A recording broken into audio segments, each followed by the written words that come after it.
High, আমি আজকে অ্যারিসকে নিয়ে ইফতারের আগে একটা প্রিপারেশন নিচ্ছিলাম যে আমরা আজকে দুজন মিলে কিছু একটা বানাবো এবং অ্যারিসের যেটা ফেভারিট চকলেট আর চকলেট সিরাপ দিয়ে কিছু একটা বানানোর চেষ্টা করছিলাম এবং অ্যারিসকে অনেক বুঝাই যে ও যেন আমাকে হেল্প করে এরকম চেষ্টা করছিলাম।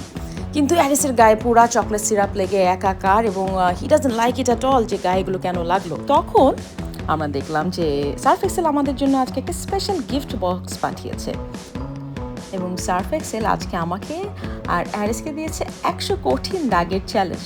বিকজ অ্যারিস যে কান্নাকাটি করছিল, অ্যারিসের গায়ে দাগ লেগে গিয়েছিল, হাতে লেগে গিয়েছিল এবং গায়ের শার্ট থেকে কীভাবে দাগটা উঠাতে পারবো এইটাই চ্যালেঞ্জ। চলুন নিয়ে দিই চ্যালেঞ্জটা। সো প্রথমে আমি সার্ফ এক্সেলটা কেটে বালতিতে একটু ভালো করে সার্ফ এক্সেল মিশিয়ে দিয়েছি অ্যান্ড নাও যে শার্টটাতে চকলেট সিরাপ লেগেছিল and look at this, it's totally clean. Thank you Surf Excel. যখন দাগ থেকে ভালো কিছু হয় তখন দাগই ভালো।